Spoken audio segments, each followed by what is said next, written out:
이 아침 우리에게 주시는 하나님의 말씀 예레미야 19장입니다.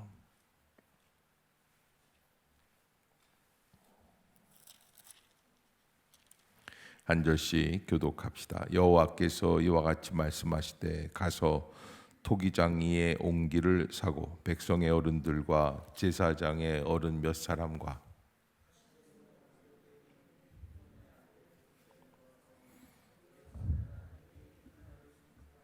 말하기를 너희 유다 왕들과 예루살렘 주민아 여호와의 말씀을 들으라. 만군의 여호와 이스라엘의 하나님이 이같이 말씀하시되 보라 내가 이곳에 재앙을 내릴 것이라. 그것을 듣는 모든 자의 귀가 떨리니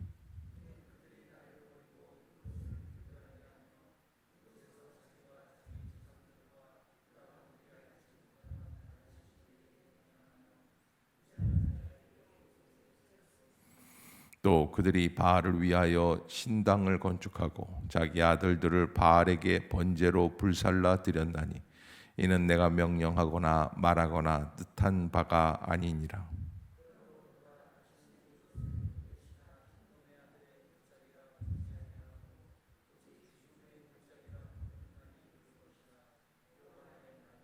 내가 이곳에서 유다와 예루살렘의 계획을 무너뜨려 그들로 그 대적 앞과 생명을 찾는 자의 손에 칼에 엎드러지게 하고 그 시체를 공중의 새와 땅의 짐승의 밥이 되게 하며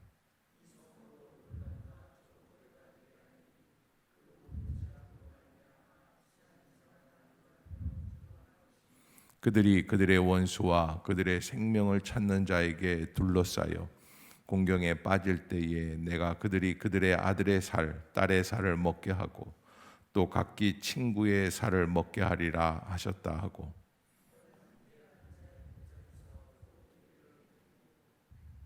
그들에게 이르기를 만군의 여호와께서 이와 같이 말씀하시되 사람이 토기장이의 그릇을 한번 깨뜨리면 다시 완전하게 할 수 없나니 이와 같이 내가 이 백성과 이 성읍을 무너뜨리리니 도벳에 매장할 자리가 없을 만큼 매장하리라.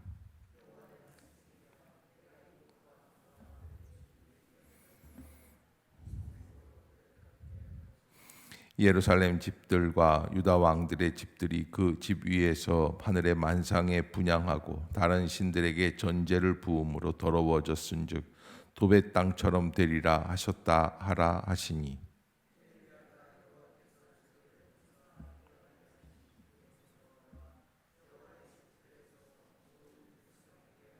함께 봅시다. 만군의 여호와 이스라엘의 하나님께서 이와 같이 말씀하시되 보라 내가 이 성읍에 대하여 선언한 모든 재앙을 이 성읍과 그 모든 촌락에 내리리니 이는 그들의 목을 곧게 하여 내 말을 듣지 아니함이라 하시니라. 아멘. 할렐루야. 이 아침 죄전을 찾으신 여러분들에게 하나님의 은혜와 평강이 함께 하시기를 축복합니다. 오늘 19장 말씀 깨어진 오지병이다 이렇게 말을 할 수가 있습니다. 이 제목을 붙이면 오지병이 깨어졌다. 오지병이라고 하는 건 항아리 같은 그런 독일을 얘기하죠. 옹기를 말을 합니다. 그래서 호리병 같은 길쭉한 옹기도 있고 아무튼 그런 그 옹기를 하나님이 사서 깨뜨리라고 말씀을 하시고 있습니다.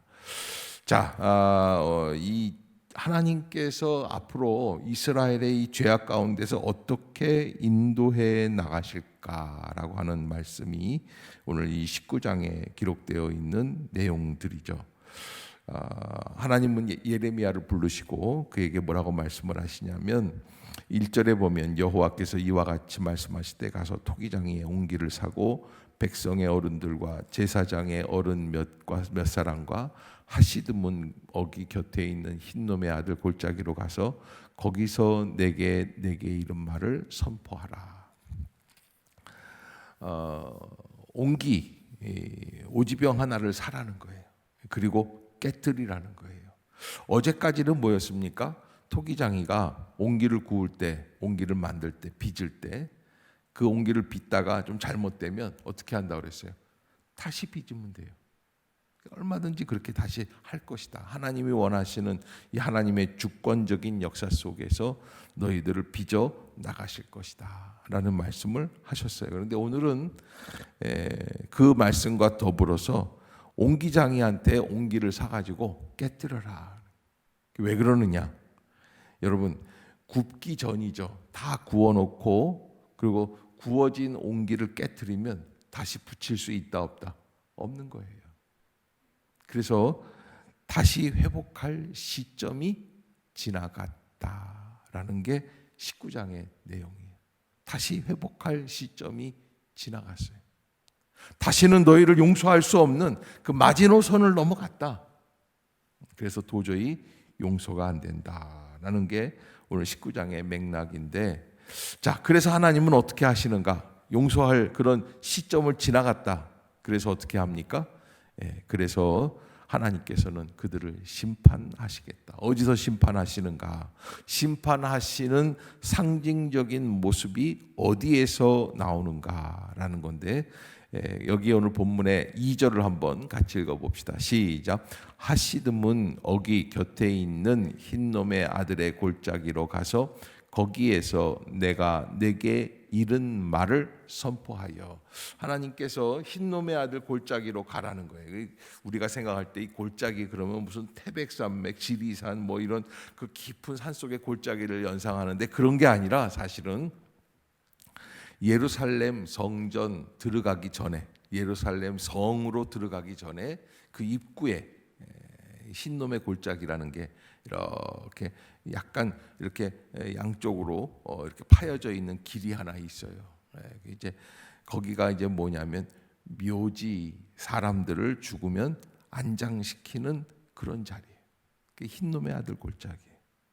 그 흰놈의 아들 골짜기에 가서 이 말을 선포하라는 거예요. 이스라엘 백성들 거기에서 중요한 어른들 몇 사람을 데리고 가서 거기서 선포하라는 거예요.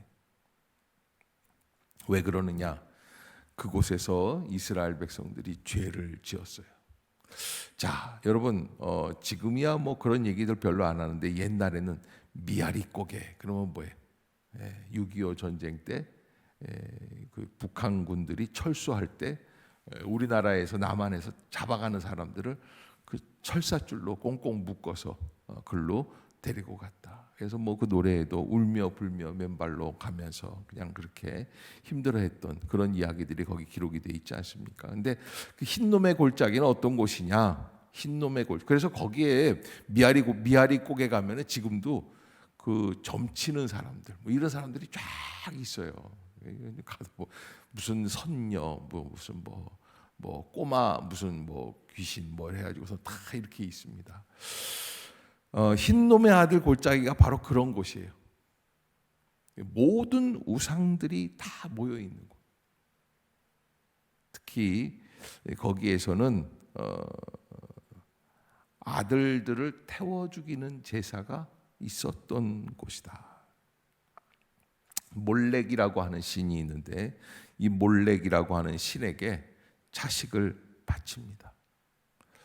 그래서 이 도벳이라고 하는 동네 이름은 불태워 버린다, 불살른다. 그래서 몰렉 신에게 제물로 바쳤다고 하는 그런 흰놈의 아들 골짜기에 마련된 제단의 이름이다. 주로 아들을 갖다 바친 것 같아요.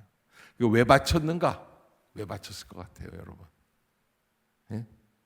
흰놈의 아들 골짜기 도벳의 산당에서 왜 아들을 죽였을까요? 엄마 아빠가 잘 되려고 몰렉 신에게 절하고 기도하는 거예요. 이놈의 제사를 받아주시고 우리 집안에 화가 없게 하옵소서. 얘 하나 죽이는 게 난 거예요. 이게 도저히 상상할 수 없는 그런 추악한 역사가 그곳에서 이루어졌다.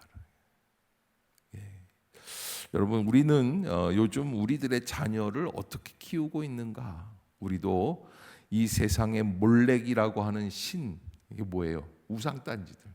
잘 먹고 잘 사는 거예요. 그래서 아이들을 내모는데 어떻게 모느냐면, 야, 한 푼이라도 더 주는 대로 가. 주일 성수하는 곳으로 가, 이런 게 아니에요. 한 푼이라도 더 주는 데로 가. 너 오늘 몇 점 맞았어? 여러분, 우리가 신앙생활하면서 혹시 나는 몰래 신에게 제사를 드리고 있는 것은 아닌가, 한번 깊이 생각해 봐야 할 시점이. 하나님은 그래서 그곳이 너무 지겨우신 거예요. 지긋지긋한 거예요. 이놈의 자식들, 그냥 그게 복이 좋아가지고서는 복을 받으려고 자식까지 죽이려고 하는 이놈들, 내가 다 쓸어버리겠다. 그래서 그 흰놈의 아들 골짜기에서 그렇게 사람들을 죽이고 그랬는데, 나도 너희들을 완전히 여기에서 해골로 채워버리겠다. 그게 이제 3절, 4절에 있는 말씀이죠. 4절에 한번 읽어봅시다. 시작. 이는 그들이 나를 버리고 이곳을 불결하게 하며 이곳에서 자기와 자기 조상들과 유다 왕들이 알지 못하던 다른 신들에게 분향하며 무죄한 자의 피로 이곳에 채웠다. 그렇기 때문에 나도 이곳을 죽음의 골짜기로 부를 것이다. 왜? 바벨론의 전쟁이 일어나서 많은 사람이 죽을 것이니까 그곳을 죽음의 골짜기로 채워가게 하겠다. 그래서 하나님이 갚아주시는 역사, 보복의 역사들이 보면은 7절을 한번 봅시다. 7절 시작. 내가 이곳에서 유다와 예루살렘의 계획을 무너뜨려 그들로 그 대적압과 생명을 찾는 자의 손에 칼에 엎드러지게 하고 그 시체를 공중의 새와 땅의 짐승의 밥이 되게 하며 8절 이 성읍으로 놀람과 조롱거리가 되게 하리니 그 모든 재앙으로 말미암아 지나는 자마다 놀라며 조롱할 것이라. 이렇게 말씀하고 있어요. 그러니까 여러분, 하나님이 너희들 복을 받고 싶어? 내가 거기에다가 완전히 재앙을 내릴 것이다. 왜? 이 복을 하나님보다 더 좋아하는 거예요. 그럴 때 하나님은 거기에서 책망하시고 진노하시는 거죠. 거기에서 하나님의 역사가 나타나는 거예요. 그래서 9절에 보면 그들이 그들의 원수와 그들의 생명을 찾는 자에게 둘러싸여 곤경에 빠질 때에 내가 그들이 그들의 아들의 살, 딸의 살을 먹게 하고 또 각기 친구의 살을 먹게 하리라 하셨다 하고, 거기에서 지금 이 예루살렘이 멸망하면서 나오는 그런 갖은 비극의 역사들을 거기에서 다 재현하게 하시겠다. 그게 이제 하나님의 심판, 진노의 심판입니다. 그래서 그 모든 사람들과 더불어서 흰놈의 아들 골짜기에 가서 하나님이 너희들을 이렇게 여기에서 버리실 것이라는 예언을 한 다음에 그 다음에 이제 10절입니다. 10절 시작. 너는 함께 가는 자의 목전에서 옹기를 깨트리는 게 마지막 하이라이트예요. 다 깨트리는 거예요. 그러면 이제 장로들이 이렇게 보고 이거 깨졌구나, 이거 알 거 아니에요? 그 깨진 게 뭐야? 11절이에요. 그들에게 이르기를 만군의 여호와께서 이와 같이 말씀하시되 사람이 토기장이의 그릇을 한번 깨트리면 다시 완전하게 할 수 없나니. 한번 깨지면 어쩔 수가 없어요. 다시 회복할 수가 없어요. 이와 같이 내가 이 백성과 이 성읍을 무너뜨리리니 도벳에 매장할 자리가 없을 만큼 매장하리라. 아멘. 하나님 그렇게 하시겠다는 거예요. 그게 하나님의 역사예요. 하나님의 진노의 심판입니다. 너희들이 여기에서 아이까지도 태워가면서 그렇게 복을 받으려고 그랬는데 나는 여기를 너희들의 무덤으로 만들어 버릴 것이다.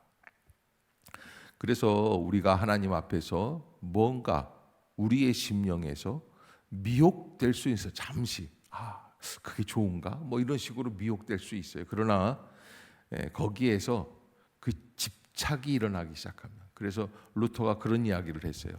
새가 우리 머리 위로 지나가는 것을 막을 수는 있다 없다? 뭘 그 고민을 하고 계셔? 없지. 어떻게 새가 날아가는데 내가 여기다가 빨간 신호등을 붙이고 다니겠어? 어떻게 다니겠어? 못하지. 근데 그런 얘기를 한 거예요. 새가 내 머리 위로 지나가는 건 못 막지만 새가 내 머리 위에 둥지를 트는 건 어떻게 해요? 막을 수 있어요. 마찬가지. 마귀가 우리의 심령으로 슬쩍 지나갈 때가 있어요. 그런가? 얘 뭐 이렇게 하면 돈을 좀 벌을까?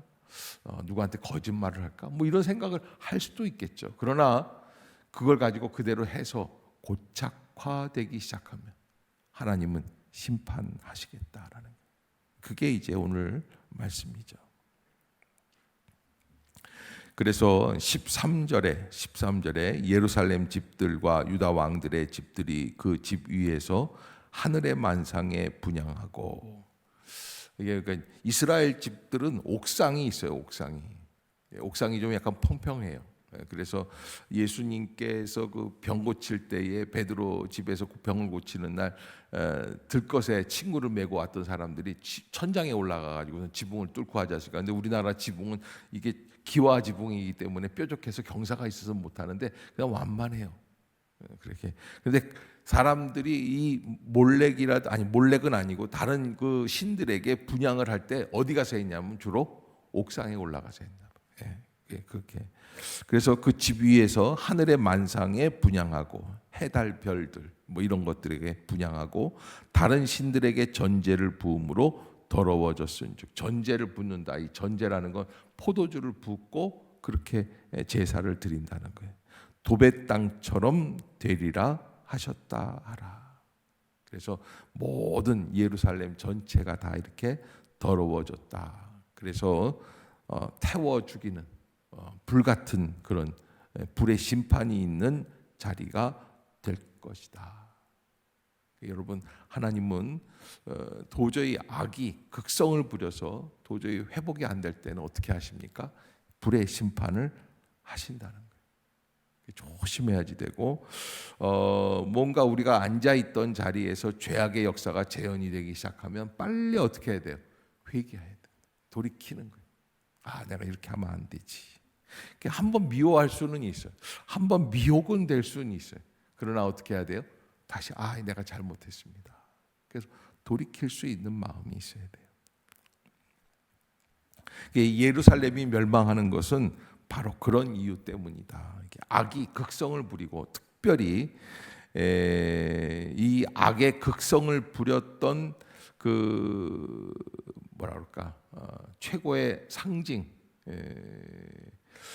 이사야를 톱에 켜서 죽인 시대예요. 그런 악한 역사들, 하나님의 말씀대로 예언을 하는 예언자들을 다 데려다가 죽여버린. 히스기야 왕의 아들 므낫세라고 하는 사람인데, 어떻게 그 아버지는 그렇게 믿음이 좋은데 그 아들은 어떻게 그렇게 잔인한지 약 40년이 넘게 50년 가까이 그런 죄악의 역사들을 범하고 있었다. 근데 이 모든 게 다 이 사람이 눈이 뒤집혔어요. 뭐에 눈이 뒤집혔냐면 바벨론처럼 번영하기를 원하는 믿음 안에서 나는 복을 받고야 말겠다. 뭐 이런 식으로 미친 거예요. 근데 뭐 하나님이 이미 기울어진 예루살렘을 구원할 길이 없는데 그걸 도저히 돌이킬 수 없는 그런 길로 떨어져 들어가는데, 므낫세가 그렇게 그런 자기의 미련한 죄악 속에서 멸망하게 되는 것이죠. 자, 그래서 예레미야는 14절에 보면 여호와께서 자기를 보내사 예언하게 하신 도벳에서 돌아와 여호와의 집들에 서서 모든 백성에게 말하되, 그렇게 장로들을 데리고 가서 그 앞에서 재언을 해준 거예요. 그리고서는 15절에 백성들에게 다시 돌아와서 성전 마당에서 만군의 여호와 이스라엘의 하나님께서 이와 같이 말씀하시되, 보라, 내가 이 성읍에 대하여 선언한 모든 재앙을 이 성읍과 그 모든 촌락에 내리리니 이는 그들의 목을 곧게 하여 내 말을 듣지 아니함이라 하시니라. 아멘. 목을 곧게 해서 내 말을 듣지 아니한다. 목을 곧게 해서 결코 그 예레미야의 말들은 신통하지가 않아요. 그렇게 생각을 하고 외면하고 듣지 아니하는. 왜 그럴까요? 자기의 마음에 생각하는 말과 틀린 말을 자꾸 멸망한다고 얘기를 해요. 망할 수밖에 없지. 그런 짓을 하는데 어떻게 안 망하겠어요? 망하는 길로 가는 거예요. 근데 우리는 무슨 선행을 하든지 무슨 뭐 헌금을 하든지 아니면 기도를 하든지 뭐 하든지 다 단서가 뭐예요? 복을 받으려고. 근데 하나님은 그러지 말라는 거예요. 마음과 뜻과 힘과 정성을 다 쏟아서 누구를 사랑하라는 거예요? 복을 받기 전에 하나님을 사랑하라. 아멘. 이게 아멘을 할 때 아멘 안 하는 것도 목이 고든 거예요. 아멘. 아멘을 할 수 있는 마음이 자꾸 돼야 돼. 근데 아멘을 하다 보면 왜 자꾸 아멘을 시키지? 이거 집단 체면 거는 거. 이렇게 생각하는 것부터 목이 고든 거예요. 그러니까 그러려면 혼자 집에 가서 혼자 하란 말이에요. 집단 체면에 안 걸리려면. 그런데 제가 이제 아멘을 유도하는 이유가 하나님의 말씀을 내가 믿음으로 받겠습니다라는 마음을 다시 회복시키기 위함. 아멘. 꼭 잊지 마세요. 그러니까 목사가 하는 거를 다 삐딱하게 생각해. 이걸 누가 했냐면 이 시대의 죄악의 역사들이. 그래서 우리가 70년대, 80년대 그냥 이 땅에서 돈 벌게 해달라고 그러고 잘 살게 해달라고 그러고 뭐 좋은 대학에 가게 해달라고 막 기도를 해서 그렇게 됐어요. 잘 됐어요. 잘 살아요. 한 집에 자동차가 2대씩 있게 됐어요. 그런데 그 결과가 뭐예요? 죄악 가운데 거하는 우리들이 다 되어서 뭐든지 나쁘게 삐딱하게 생각하는 거예요. 왜? 자기들 속에 그 욕심이 있기 때문에 그래요. 순수하게 안 봐요. 그런 것이 바로 이 시대에 하나님의 진노의 심판 중에 하나다. 그래서 다시 회복하고 다시 깨어있는 믿음의 길로 다시 돌이키는 거예요. 우리가 하나님 앞에 나와서 내 것을 이 새벽에 잘 구해야지 되겠다. 좋아요. 그런데 한 가지 더, 하나님의 뜻을 먼저 한번 알아봐라. 하나님의 뜻을 알아봐야 돼. 하나님의 때를 알고 하나님의 방법을 알아야지. 자, 그렇게 해서 19장까지 이제 내일 20장 하게 되는데, 아무튼 하나님은 이 계획을 실현해 나가실 것이라는 게 예레미야의 아주 이 큰 맥락의 중론이에요. 여러분들이 잘 기억하시고, 이게 뭐든지 지나치면 하나님이 개입하시고 심판하신다. 이것을 잊지 마시고 믿음대로 살아가시는 우리 모두가 될 수 있기를 주의 이름으로 축복합니다. 기도하겠습니다. 사랑의